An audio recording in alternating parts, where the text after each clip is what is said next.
Hello, everyone, and welcome back to the All Sports Focus podcast on the All Sports Focus Network.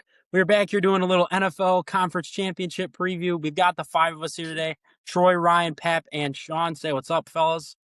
What's up, everybody? All right, so obviously, like I mentioned, we're going to be talking a little conference championships this week of the AFC and the NFC. But really quick, want to touch on the national championship from the other day in college football. We're not going to talk about it much because we will be pasting an interview here of me and Ryan's mom, a lifelong Indiana fan. That's where she went to school. So we're going to be pasting that interview in here, talking about the national championship. So really looking forward to getting mom on the podcast. We won the national championship at Indiana University. It can be done. And I'm so happy for our fans. Words can't describe it. Blocked! Indiana blocks the punt. He's going to take off and run. Mendoza weaves his way first and goes diving toward the end zone. Touchdown!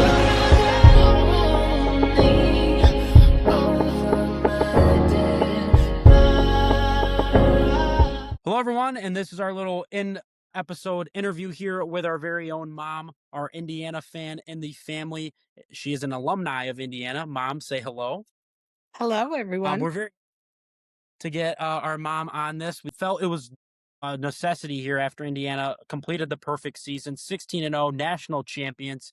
Mom, what were your first reaction to this whole thing?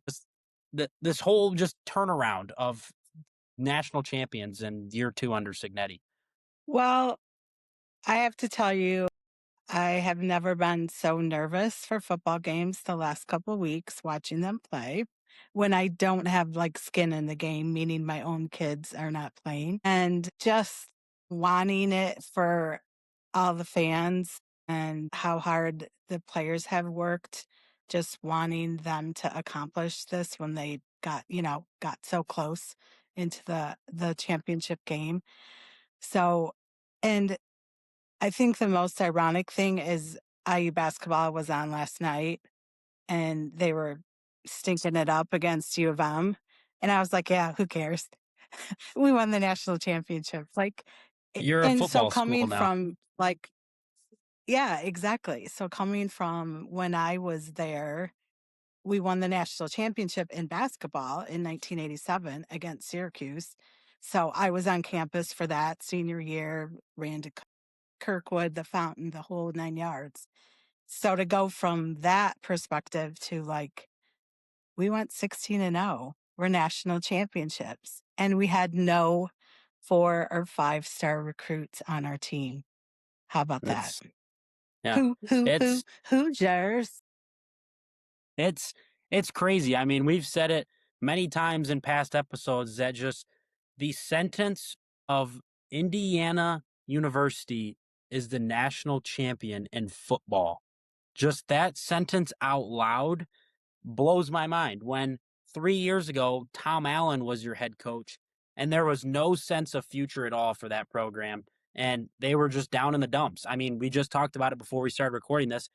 My mom saw 13 wins in 4 years of Indiana football. They won 16 games just this season, so they won more games this year. And Mom saw her entire college tenure, which blows my freaking mind. But we want to focus on real quick here, just the absolute job that Kurt Signetti did here. This has been, no doubt, the greatest turnaround in sports, the most losingest program in college football history, to last year going 12 or 11-1, obviously lost in the first round, but that was just kind of the building block year to get where they are now. They get Mendoza out of the portal, the Heisman Trophy winner, the number 1 pick. I mean, they make all they make these moves. They go out, they get another weapon. They build up the offensive line for Mendoza. And look where they are. They are the first team in the modern era to go 16-0 and win the national championship. But the even crazier part, you look at the teams who they beat. The last month of the season, month and a half, they beat Ohio State, Alabama, Oregon, and Miami. Those 4 teams right there are some of the pinnacle teams of college football. Ryan, what were your thoughts? Just obviously the same question we asked Mom here, but this whole thing, I mean, I still can't even believe it. Just what were your thoughts on it? I'm in shock. I mean, both you and I picked Indiana throughout most of this. I I'll be honest, Mom. I had Georgia beating Indiana in the national championship. I had I looked Indiana kind of win it like at an all. idiot there when Georgia Thank you, loses in Andy. their first game in New Orleans. But I mean, I was a believer. I think Signetti has created a culture now where back in the 20s and early 20s, like you wanted to go to Alabama because of Nick Saban. It wasn't because Tuscaloosa is an amazing place to live. It was because of Nick Saban. And I think that's realistically what you have now in Bloomington is everybody saw last season the way that the one-liners that Signetti had and just the way that he coaches and is never satisfied. That prompted all these guys to go there for this year and to fill out this roster. And now you look at their portal haul when They're going to be even better next within year. a week that they're going to be even better next year. They get it. I mean, you have the Heisman winning quarterback and you arguably have a more athletic, better quarterback coming in next year. Wait. We're going to talk about next year in a minute. Finish your thought. Finish your thought on this year's team. So I love it for them. I love it for college football because finally a team won that wasn't just, they didn't pay them $35 million a year like Texas Tech or Texas or, some of these other big SEC schools. They didn't pay them a whole bunch of money. It wasn't a whole bunch of 5 stars like at Oregon or Alabama.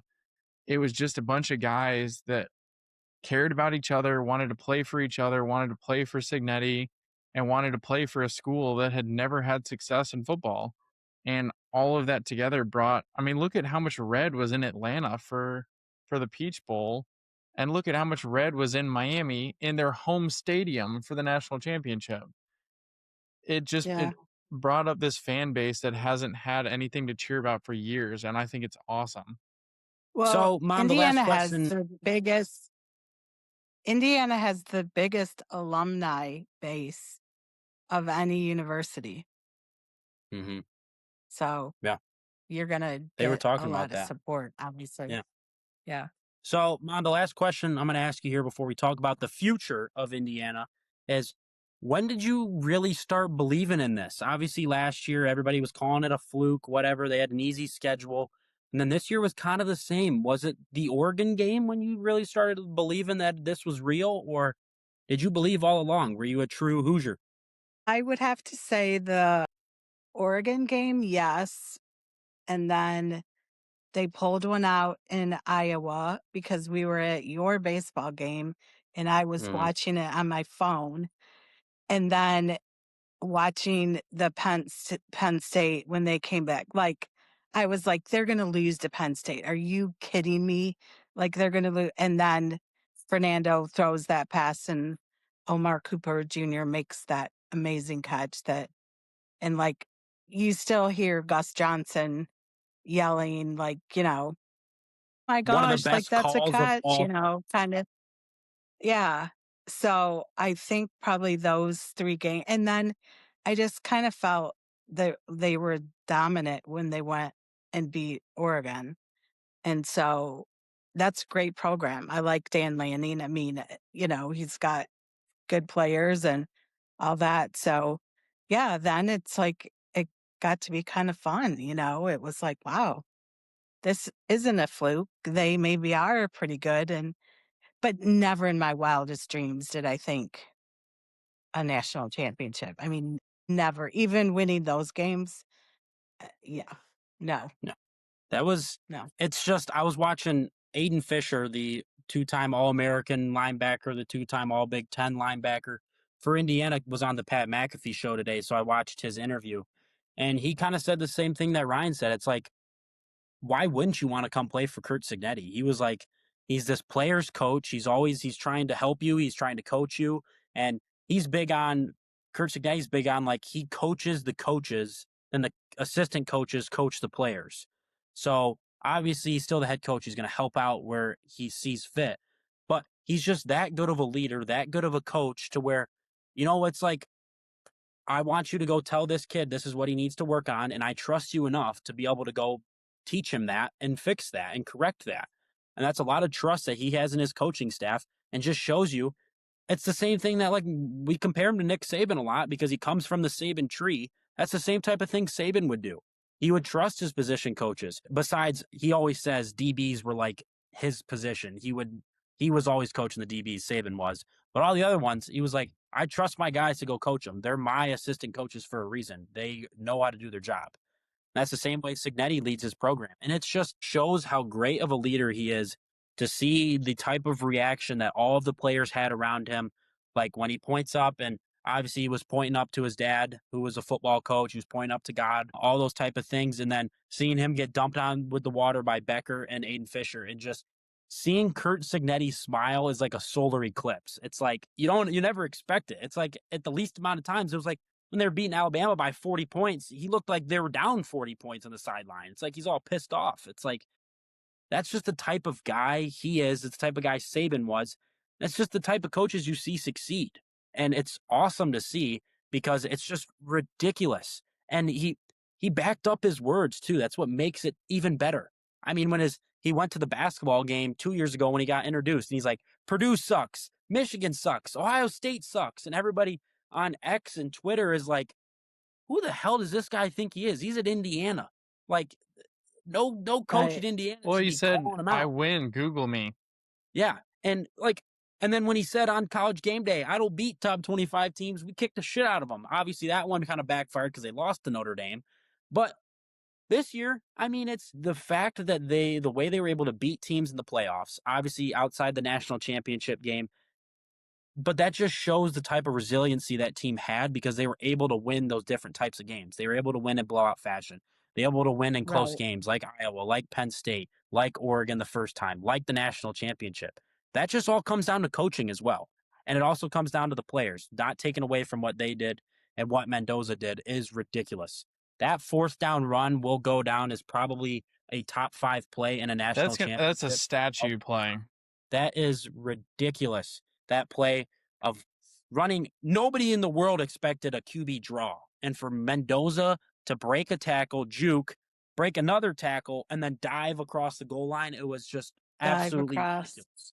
So just real quickly, because we don't want to take too much attention away from this national championship team, but Ryan was quickly mentioning next year's roster and transfer portal group is, like I said, I think they're going to be even better talent-wise. They bring in Josh Hoover, the quarterback from TCU, who fits that build perfectly. He is a little bit shorter, but a more athletic Fernando Mendoza. And I was watching a video today, and people say, talent-wise, he might be even better than Mendoza.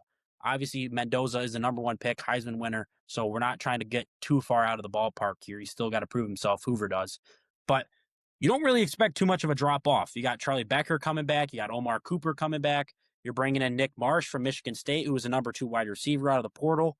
And it's like this defense is like, Aiden Fisher was like today, he's like on the Pat McAfee show, he's like, the defense is going to be even better next year. He's like, him and D'Angelo Pons and a D lineman or two are all graduating, but it's like, he's like, honestly, I think they like replaced me with someone better. Like kind of, he said it kind of like jokingly, but it's just, that's just this day and age.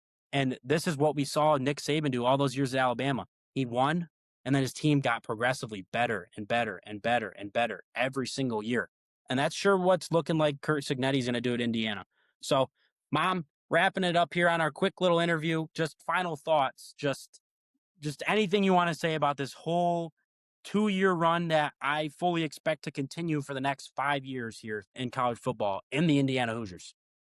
Well, I have to say, in a household of Kentucky basketball fans, when I sit lonely by myself rooting for Indiana, it's so darn cool that like my kids love Indiana football and are excited about it. And Leah even said, let's go to a game next year, Mom. Like that would be so cool because of course we haven't been since Andy was in his candy striped pants and we were playing football on the field at Memorial Stadium. We can't show that now. Big Blue Nation Insider would not allow me to be seen candy in pinstripe pants. Well, that's true. But I think just the excitement it's brought. My aunt is an Indiana grad and was at the Rose Bowl with the team back in 1968 or 67, 68, whenever they went. So like seeing a picture of her down in the field is just like, it's just so cool, full circle. And then with all my cousins being Alabama fans, I've had to hear smack about SEC and Nick Saban and all of that for years and years and years. So it's like now to be able to turn the tide and be like, hey, we won the national championship. We smoked you and we went 16-0 and all that. It's just a little bragging rights, but it's just cool. It's cool for the university. It's even the president of the university said we're an academic university and we're known for that, but athletics help the academics. Mhm. So when you have success in athletics, it just leads to success in academics too. And it's really true. It's really true. It absolutely is. Absolutely. So that's going to do it for our quick little interview here. The one last thing is don't expect the Hoosiers to go anywhere. You see these teams with success like this for 1 year, and this day and age in the NIL and the transfer portal, everything like that, you only see these teams get better. You see guys like Mark Cuban, who was at the game and was all happy, a multi-billionaire type of guy. He's going to be donating a few bucks to that program for the next couple of years. So don't expect the Hoosiers to be going anywhere. And they are etched in history for forever. They are the first team to go 16-0. That is ridiculous to say. 16-0 in a Power 4 conference. And Since it's ridiculous. 1894, the first team to go undefeated. Yeah, and somebody said, Yale in 1894 played like the school of the blind. There was no forward and pass back they then. played So like I don't count there was no that forward pass. I'm pretty 16 sure they played the actual U.S. Army, not even like West Point. Yeah. We're not going to count that Yeah. team as 16-0. So Indiana, and I don't see that changing anytime in the foreseeable future. Just a ridiculous turnaround, a ridiculous story. I can't wait to see the documentaries and the movies on this team because, my God, Hoosiers too, football now. I don't know who they're going to get to play Kurt Signetti if they do make a movie on it, but better be a good actor because he is quite a character. I'm waiting and itching for the day when he gets on the Pat McAfee show here soon and talks about this whole thing because his interviews, he's just a character. I mean, at halftime when he first things first and dogged the refs, it's like, oh, dude, this guy does not have a care in the world about the media. He is going to speak his mind, and I love it. I love it. And as a Kentucky fan myself and rooting for him, for my mom, and I came to love Indiana football. It was like they were a great team and a fun team to watch. So looking forward to it. I'm not hoping. I know for a fact they're going to continue to be good. They're going to continue to be up at there at the top of the Big Ten and battling for these national championships. So the Hoosiers are not going anywhere. Mom, we really appreciate you hopping on with us. Obviously, we had to get Thanks the for Indiana having me. biggest fan we know on here. So we really appreciate it. Obviously, listen out to the rest of the episode after this interview. We are hitting an IU. Shout out the Hoosiers. Just shout out the Hoosiers. You won't hear me say that for a while because football's over here. Basketball is a different story. I'll never root for Indiana basketball. Indiana football, sure. But that's going to do it for this little interview. Mom, again, we appreciate it. Listen to the rest of the episode. And we're hopping into the conference championships of the NFL. Thanks. Starting off with the AFC, the Denver Broncos will be hosting the New England Patriots. Toilet bowl. Obviously, Ryan and Sean are giving their thumbs down, but here we are. Obviously, the big storyline is Jarrett Stidham will be getting the start this week over the hurt Bo Nix. So, Pap, what are your just early initial thoughts on this AFC Championship game? So Jarrett Stidham hasn't thrown a regular season pass in over 2 years, I think. So, yeah, he's just not. I don't think he's competent. I mean, he's a solid quarterback. He's not like gonna do anything crazy, but he's like he can make the passes he needs to make. Obviously, he's not a starter. There's a reason he's not a starter. So I don't expect him to go look like freaking Bo Nix was, and Bo Nix wasn't even that good. Yeah, I mean, he's have to have a good game for him to win. I mean, Nick Foles did it, so why can't he? It's very true. And the Broncos defense has been good all year, and they're kind of going to need that coming into this game. So I'm just going to go around the circle here. We're going to give our thoughts. Troy, what are your just initial thoughts on this AFC Championship game? Well, one big thing is, hold on, I'm pretty sure. Hold on, let's go double check. Pat Surtain got injured. I believe, in the last game. I don't know if he's going to be playing in this one, but if he's not, that's a huge blow. I think whichever team gets more flags, they're going to be the Dead team that ass. wins, especially when they're thrown right at the very end in overtime. If they go to overtime, that whoever gets the most flags, they're probably going to win the game. That's how the Broncos can win if they get to overtime. That'd be great. Or the other quarterback can throw 5 interceptions or have 5 turnovers. Or he can miss a only wide 4, open but good tight try. end for a touchdown. bad. All right, 4. Ryan, Pretty what are sure your Drake thoughts? May also had 4. Probably. The How about them Patriots Lions? cupcake ass schedule continues. I mean, I don't understand how a team can play such terrible teams all year and then gets to the AFC divisional game and CJ Stroud decides that he doesn't ever know how to play football. And the historically terrible game that he needed to have in order for the Texans to lose, he exceeded those expectations. So it wouldn't surprise me if the Patriots win this game because, of course, Bo Nix gets hurt at the end of the Bills game. And, of course, the Patriots are now playing a backup quarterback in the AFC Championship. Just kind of par for the course, I feel like, this year with the Patriots. Yeah, I think it'll obviously be a lot easier for the Patriots having Jarrett Stidham in there over Bo Nix. Like Pap said, obviously he's a backup for a reason. He's not Bo Nix level of a player, or otherwise he'd be the starter. But obviously, still don't count the Broncos out just because how dominant this pass rush and this defense has been all season long. And that's shown over these last 2 playoff games that the Patriots have played 2 good defenses, and the Chargers and the why am I blanking? The Texans. So, Pap, yes? He did have an interception and 4 fumbles, lost 2 of them. So I think Pastertain is going to play, and Stephon Diggs and him are going to get chippy because he said on a video on Twitter, he goes, I strapped this naysayer. So, I mean, it's going to be chippy. It's going to be fun. Might be some helmets ripped off, Andre Johnson style. So, hopefully, that's what happens because I really don't care who wins. A little Richard Sherman, Michael Crabtree will match up from the Twins. She really Crabtree. All right, so as get. Troy just texted me saying that his whole Wi-Fi in his house just shut off. So for the foreseeable future, maybe Troy will be getting back in here. But we're going to go around the circle here, and we're going to pick our winner for this AFC Championship game, starting off with Pap. Pap, who is your winner? I'm going to take – I don't really think about it much just because, like, I hate the Patriots, but also I don't like the Broncos. So I'm just going to say the Broncos. I think they can get the job done. The Patriots have had a cakewalk of a schedule the whole year, and then they haven't really looked good in the playoffs either. Like, it's the first team in 30 years to win how they did last week. So, I mean, literally generationally lucky. I mean, basically Ryan went out there and played as CJ Stroud. I mean, not saying Ryan's not a bad quarterback, but that's like basically what it is. Ryan had played in pretty 7 sure years. I even know not to chuck it up over my head backwards towards the line of scrimmage.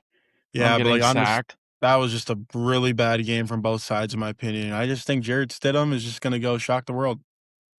All right, Sean, who is your winner? I definitely have the refs in this one. No, okay. I'm gonna give up the stick. I think I'm gonna go for the Broncos. They have a great defense. They are very forcing turnover happy on the defensive end. And I think Jarrett Stidham's going to be able to play just enough good to be able to get them to a win. Patriots, have fun with this defense. Yeah, that's for sure. Ryan, winner? I like the Broncos here too. I just think that in the first round, the Patriots had to have the Chargers' offensive line be non-existent. And in the second round, they had to rely on CJ Stroud deciding, like I said, that he doesn't know how to play football. And all Jarrett Stidham really has to do is just not turn the ball over. He doesn't have to do anything else. Just don't turn the ball over.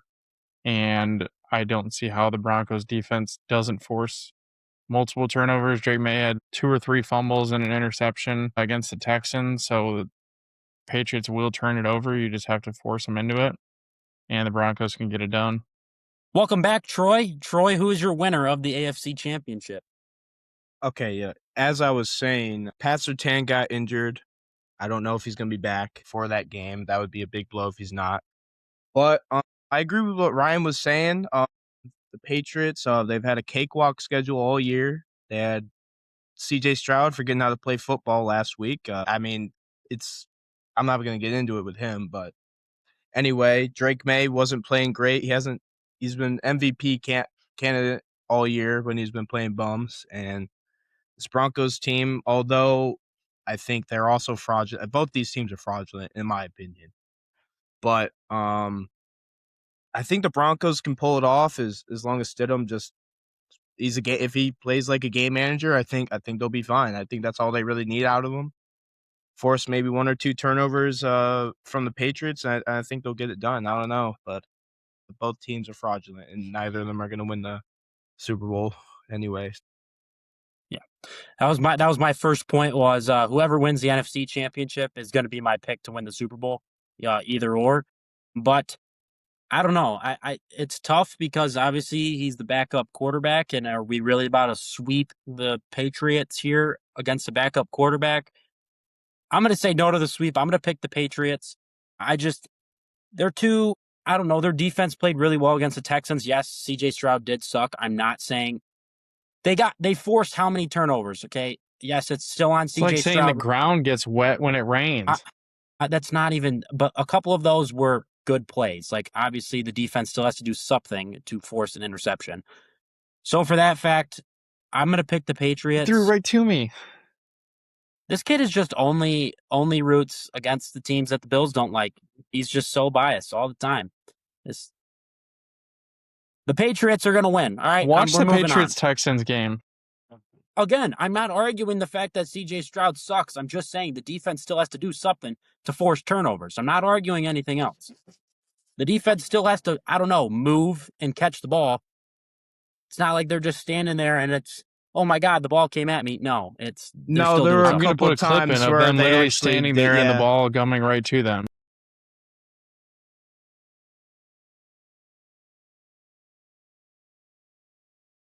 There were but a couple of the fumbles, were they punching it? And I don't even know why we're arguing this. Nothing I said was even whatever. Moving on. Frauds. NFC Championship between both teams are frauds. Holy shit, both teams suck.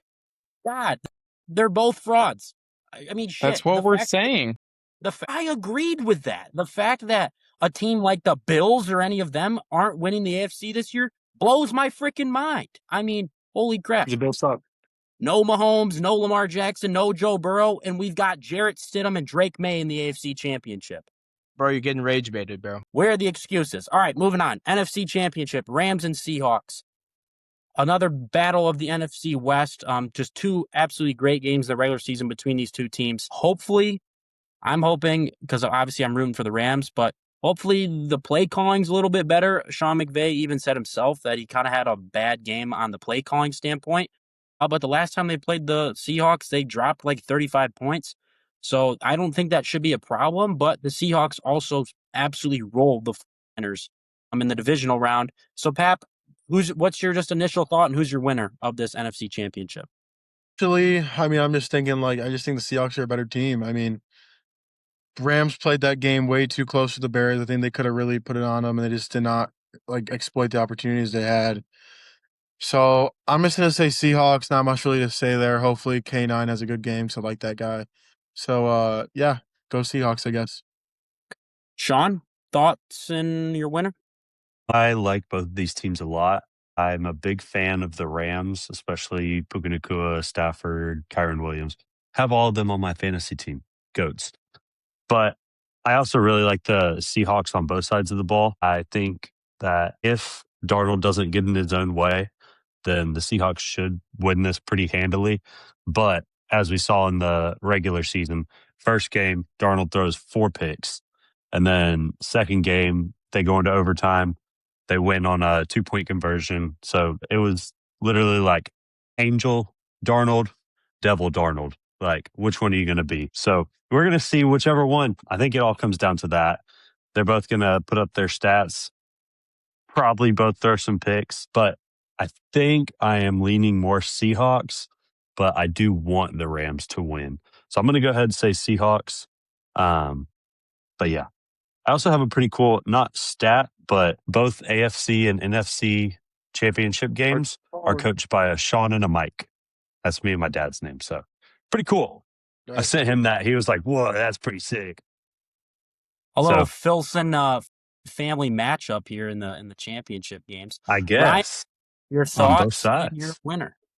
I think this one's actually going to be a great game. I'm excited to watch this one. I think this is two very high-powered offenses when they're clicking and two defenses that are well coached, and both really aren't going to make many mistakes. And I think it's going to come down to which quarterback kind of has one more turnover or which defense gives up one more big play is going to kind of decide this.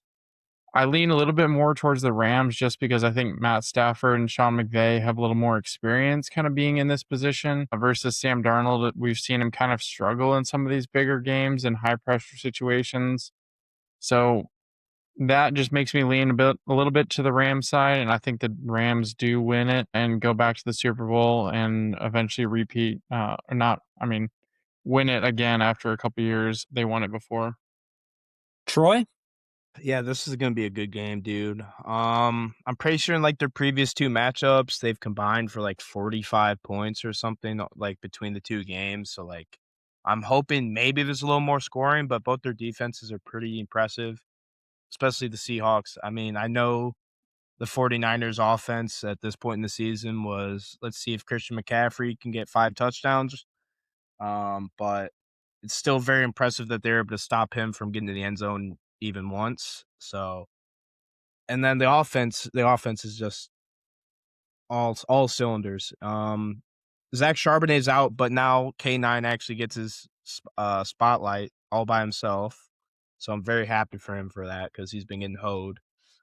But yeah, I think I'm leaning Seahawks just because I think over the past couple weeks they've been impressing me a little more. But like Ryan was saying, Sam Darnold, big games, not really his thing past few years, while Matthew Stafford has proven himself to be a veteran in these types of games. You know, he has the most fourth quarter and OT game winners out of active quarterbacks. So I think that's huge, but I think the Seahawks are going to take it. I think they've just been kind of unstoppable pretty much all year, so I'm going to give it to them. And then they're going to win the Super Bowl as well by probably 40. Okay. Yeah, I look back at that week 17 game, whatever that week 1 was. And I just think back to the Seahawks. Basically, the only reason why they were able to win that game was that wacky 2-point conversion play where it was ruled a backwards pass, because otherwise that would have been a 2-possession game and there was not enough time left for them to mount that comeback. So I always keep that in the back of my head while the Rams kind of choked that lead away. But I really am leaning towards McVay and Stafford's just experience over these 4 years that they've been together as a quarterback and head coach duo. And I mean, they have consistently been here in the playoffs every year, but one of them obviously won a Super Bowl. And so I'm just leaning towards that experience. And I really do think it comes down to Sam Darnold throwing a bad interception in the third or fourth quarter, and the Rams are able to build off that and win the game. I still think this is going to be a very good game. Personally, I think these are probably all season long, two of the best teams. So I'm very happy these two teams are matching up in the NFC Championship. All right, so that's going to do it for our conference championships. A little preview here.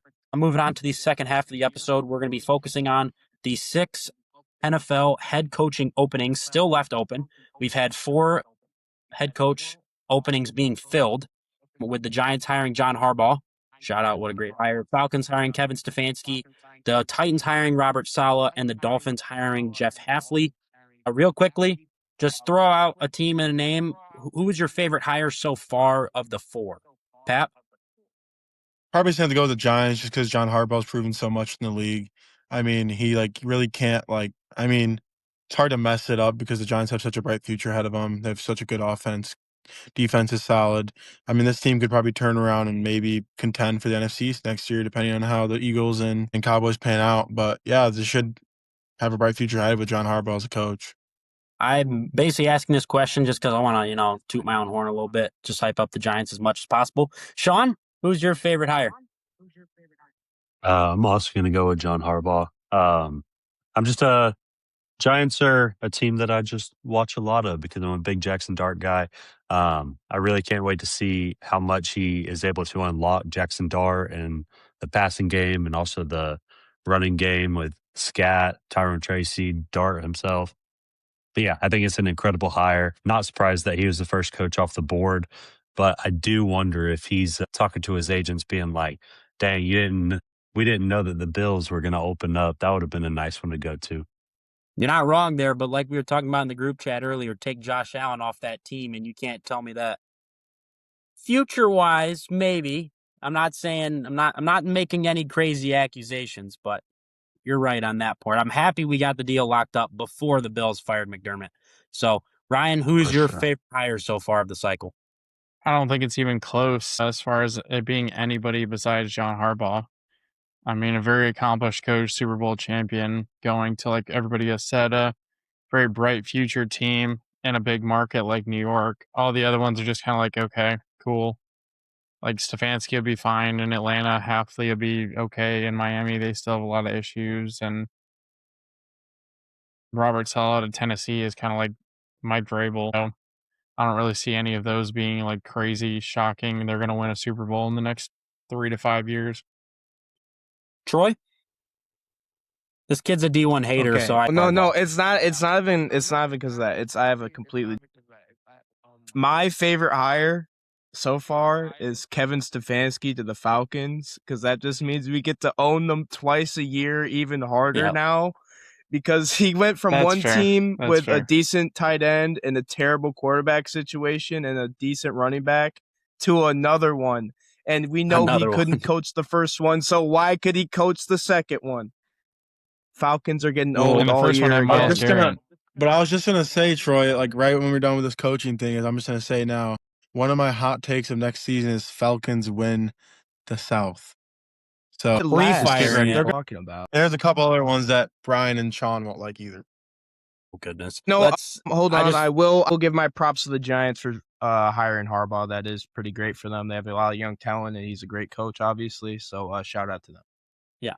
I just want to pan back to Troy saying how upset he was going to be if the Falcons got John Harbaugh, because he's like, we got to play this guy twice a year. And Troy was upset when he predicted that the Falcons would get Harbaugh. So I got to feel a little good about the Giants getting. You could ask Ryan how I felt on that car ride back from LSU when the news first broke. I was fucking off my ass. Sorry, Ryan, you're going to have to bleep that out. But Kentucky wins on a game winner, and then Harbaugh gets hired an hour later. I mean, I was on cloud 9 that night, and it was fantastic.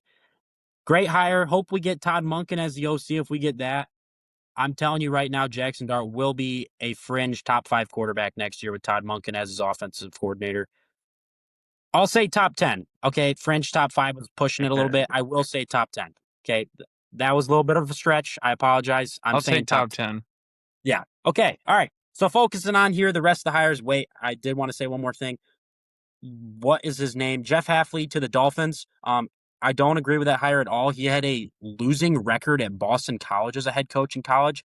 Not saying college like transferred over to the NFL, but absolutely crazy situation going on there in Miami anyways. I don't see that working out at all.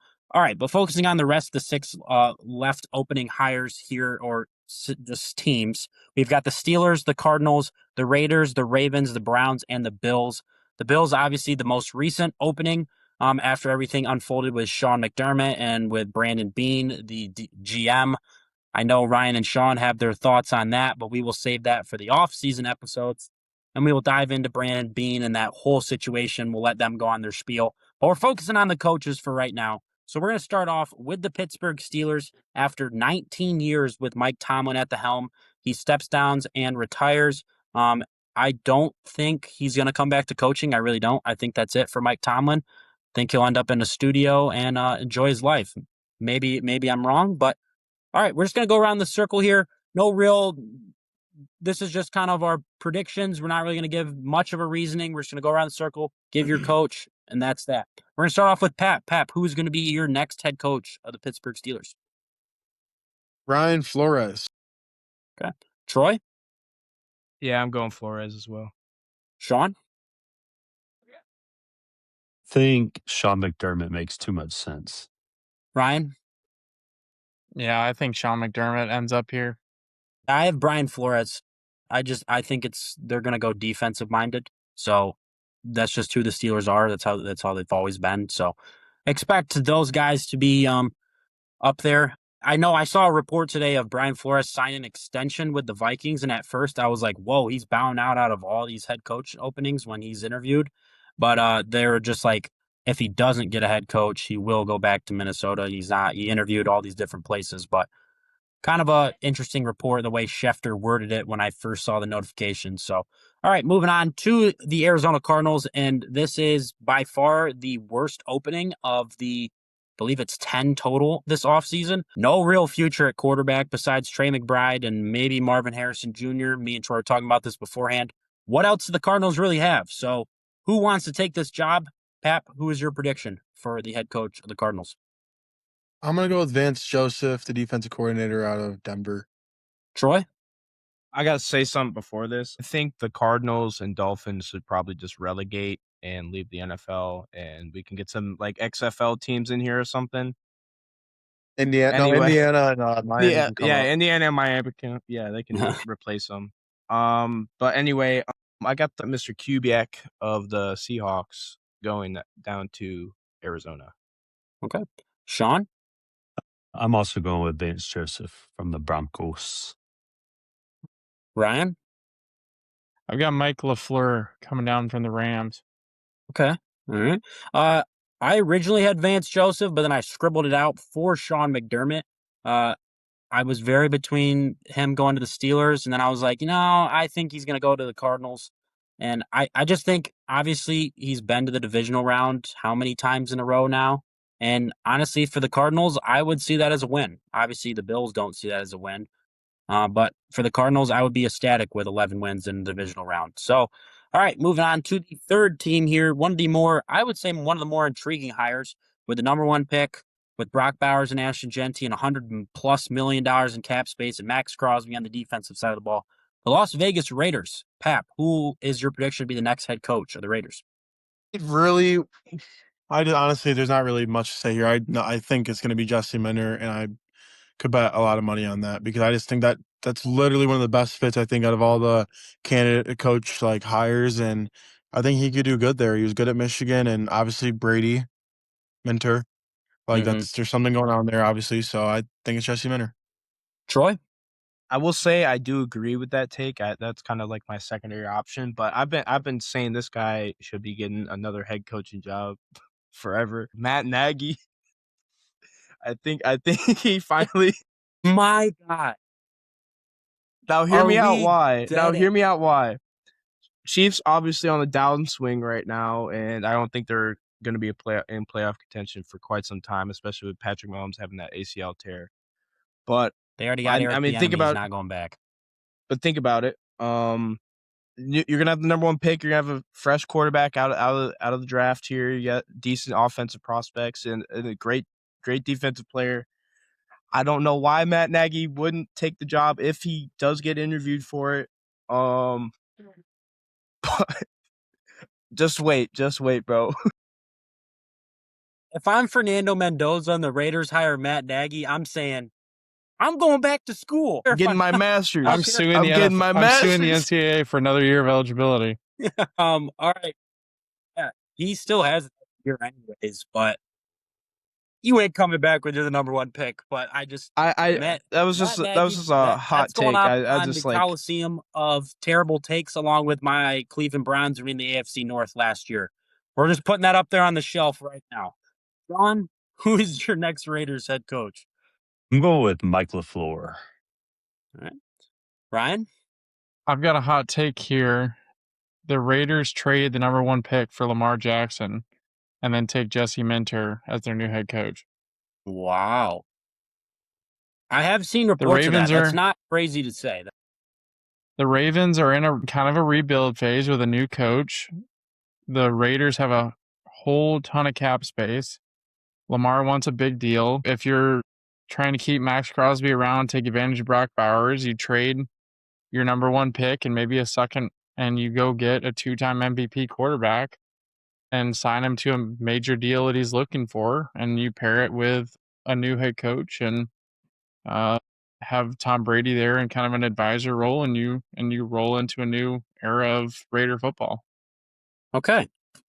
I'm not saying that's crazy at all because I've actually seen reports and Instagram posts and X posts of like rumors of that. So, I mean, that's not far fetched to say. My pick is Clint Kubiak. I was between him and Jesse Minter. Like Pap said, I really agree with what Pap said with him being the best choice. But I just kind of lean towards you're getting a quarterback number one, the Heisman Trophy winner. You go offensive side of the ball just to try and get the most out of him. But Jesse Minter also makes a ton of sense, so I would not be shocked with that being the higher as well. So going on to the team Ryan just mentioned here, the Baltimore Ravens, obviously moving on from John Harbaugh after 18 years. So Pap, who is your next head coach of the Baltimore Ravens? I'm just going to go with Clint Kubiak. Makes sense to me. I think it actually be a pretty good fit overall. I think Lamar ends up staying, and the Ravens probably win the North next year. Troy? Give me Cliff Kingsbury. Cliff Kingsbury and Matt Yeah. Nagy getting head coaches this cycle, according to Troy Painter. All right, Sean? I'm going to go with Clint Kubiak as well. Ryan? Yeah, as much as I hate to say it, I think Clint Kubiak ends up here. So I basically just switched as everybody else said. I said Jesse Minter is going to get the Ravens job here. All right, so another AFC North team. If you would have told me out of the 4 head coaches that keeps their job in the AFC North, if you would have said it was Zach Taylor, I would have said, what the hell are you talking about? But all the other teams are looking for head coaches, and Zach Taylor's sitting there like, oh my God, I still have my job. So the Cleveland Browns, Pat, who is your next head coach of the Cleveland Browns? I honestly had to look this one up because I had no idea. I was just like, well, let's just see who. Oh, it says Grant Udinsky, offensive coordinator, Jacksonville. No. Yeah, he's been a hot name out there, 30 years old. So, I mean, should be very interesting to see if he gets the jump. Troy, sorry. Who's your next head coach? Yeah, I think they're going to hire in-house. We talked about it earlier. They're going to take old Jimmy Schwartz here. That defense has just been immaculate, and why not make him the head coach? No. Sean? I'm going to go with Nate Scheelhaas, the pass game coordinator for the Rams. Ryan? Yeah, I think like Troy said, they promote Jim Schwartz, keep him, because otherwise I think he leaves if they hire somebody else. Yeah, I'm going Jim Schwartz as well. I just saw a report today that said the Browns, I feel like they said the Browns are more likely to promote him because they're more afraid of losing him, like Ryan just said. So I think that's why they're going to just end up promoting Jim Schwartz to head coach. All right, so the most intriguing hire, the most recent opening is the Buffalo Bills, Ryan and Sean's team. And they can attest to this. They said this in the group chat. It was time. Correct me if I'm wrong, but it's things me and Ryan had talked about this after the game. It kind of hit a stalemate in Buffalo. I mean, they kept getting to this point and they couldn't get over the hump. And obviously you're not going to move on from freaking Josh Allen. So someone's got to take the blame, and it was Sean McDermott who takes the blame. So Pap, who will be your next head coach of the Buffalo Bills? Thanks to me, Brian Dable. I really do. I think I actually kind of like it because Brian Dable was not the reason the Giants were anywhere where they're at. I think Brian Dable is a good coach. I'll stand by that. I think the Bills will be, I don't think the Bills are going to make the playoffs next year, but I think they're going to be decent. Okay. Troy? Hold on. All right. Yeah. I don't think Ryan's gonna really like this take either way, whether I say Dabble or if I say Joe Brady. I just think they're kind of in a shitty situation right now with their new head coach. But I am going Joe Brady just because I think it's probably gonna be easier to go in-house than with a guy that you've seen suck with any talent at all. So Ryan and Sean's face of doom and despair when Joe Brady's name was just came out of Troy's mouth. Bro, I mean, here's the thing, dude. Like, it's either you're getting the one that's been making it terrible forever, or you're getting a new guy that's been making it terrible somewhere else. Like, I don't might as well go with the like guy that knows the system. Yeah, I mean, like. All right, yeah, Sean, who is Joe. your pick? If it's Joe Brady, I'm dropping my fandom. No, I'm just kidding. If it's Joe Brady and that makes Josh Allen request a trade, I am dropping my fandom. No questions asked. I'm going with Joshy wherever he goes. I think the most fun name to me is obviously Clint Kubiak. But if we don't go with Dayball, I'm really wanting Grant Udinsky, for the offensive coordinator from the Jags. I think he's a pretty brilliant offensive mind. And the Bills have had a defensive-minded head coach, obviously Sean McDermott, for the past 7, 8 years. So I think switching it up, going to an offensive coordinator, offensive-minded head coach is what I'd want to do. But I think that if we do go with that, it's probably just going to be Daboll. He's going to see Josh Allen. He's going to be like, hey, talk me up, bro. Josh will be like, all right, I got you. But I do think Grant Udinski would be fun. And depending on when it happened, he would be the youngest head coach ever hired if that were to happen. He'd beat Sean McVay by like a couple days or couple whatever days. So that'd be cool. Just 30 All right, years Ryan? old. My God. Yeah, he is only 10 years older than me. That's crazy. And Straight he's out the being womb. Straight out the Yeah. womb. Ryan, who is your pick? I think realistically it's going to be either Dable or Davis Webb. I'm just choosing to ignore in my brain that the possibility could even be Joe Brady. I mean, all things Yes. considered, like Pap said, Brian Dable wasn't really the reason the Giants sucked. There was a lot of mismanagement there. Can I interrupt here, please? Because I was gonna mention this Please after go Pat ahead. said it. He is an absolute emotional, just adult. Okay, I'm putting it out there. He is a great offensive coordinator. I love the guy because he endorsed the Giants to get John Harbaugh, everything like that. But we blew how many 10-point leads just this year, and put in perspective everything else that went on in his tenure. If I'm the Bills, I'm sprinting the opposite direction of Brian Dable. Bring him in as the OC, sure, whatever. Head coach, absolutely not. That's just one of those guys who's not a head coach. He's just way too emotional. But go ahead. Sorry, that's just wow. Go ahead. Yeah. So I don't know. Like I've heard a lot of people float the idea too of, oh, you bring Belichick in and say, will you come coach for a couple of years and we'll make Dable the OC underneath him. Just kind of let Belichick get back of the Patriots and take over a team that wants to win now. Honestly, I wouldn't be opposed to that either because, I mean, Josh Allen I just looked it up because I was curious. Josh Allen had 300 more yards, more touchdowns, less interceptions, and a almost 20-point higher passer rating under Dable than he has with either Ken Dorsey or Joe Brady. And he won an MVP in one of the years with Joe Brady. So Dable obviously knows what he's doing with Josh Allen. And so, whether it's OC or head coach, like either way, I'm not necessarily opposed. I do think having somebody like Davis Webb, a younger guy who has had success, would be exciting, but I don't know that realistically, if the Broncos win, I don't know that the Bills want to wait until after the Super Bowl to interview Davis Webb since he's with the Broncos. And it doesn't seem like so far any of these assistant coaches with the teams that are still in the playoffs are agreeing to any interviews. So do they want to wait? I don't know. It seems like they will be able to interview that week after the conference championships because there's 2 weeks before the Super Bowl. Gotcha. So, in mind. Sorry, I didn't mean to cut you off. Yeah. So I don't know. Like listening to the Bills, if you want to just go hear how despair Sean and I are, go listen to Terry Pagula and Brandon Beane's press conference from this morning.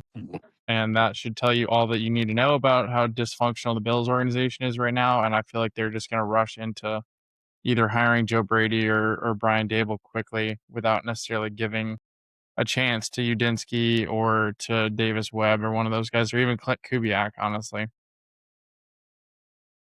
Yeah, that press conference was like a, wow, maybe Sean McDermott wasn't the guy in the wrong here type of kind of outcome I got from that press conference because they looked like idiots, that the owner and the GM did. They caught Brandon Beane in 4K talking about how, like Pap said in our group chat, that he was excited Keon Coleman ran a slower 40, so it'd be easier for us to get him.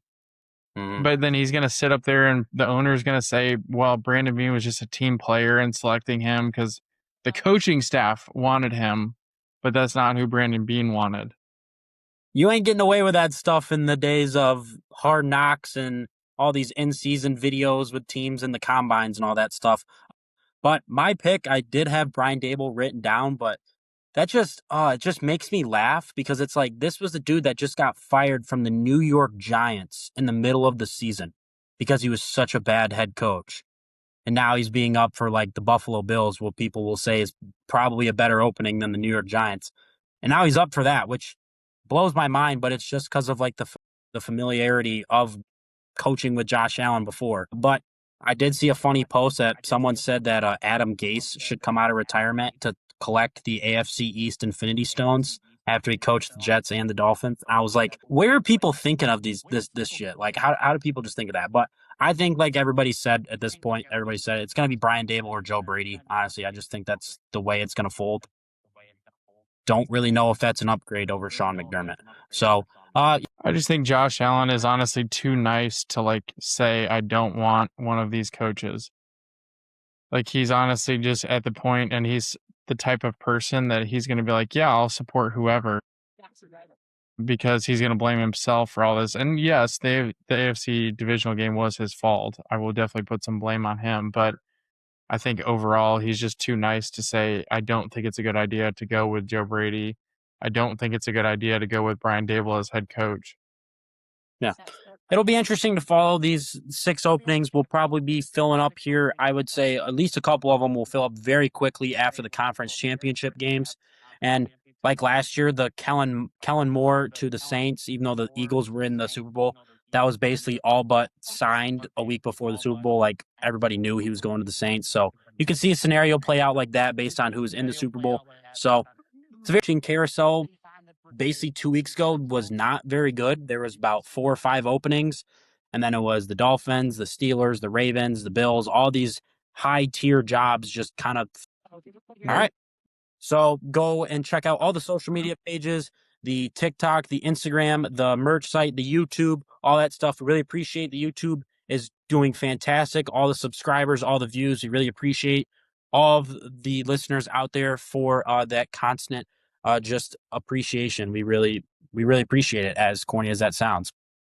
Be on the lookout. Our first Cage Talk episode will be getting launched this week ahead of what number UFC event is it, Troy? 324. 324. That will be launched obviously before the Saturday night event. They will be recording that, I believe, on Friday, so probably be up on Saturday morning. So make sure you listen to this one before Saturday when the first Cage Talk comes out, led by our very own Troy Painter. So we're very excited to get the Cage Talk rolling. With that being said, if nobody else has got anything to say, that's going to do it for this week, and we will see you guys on Cage Talk in a couple days. See ya.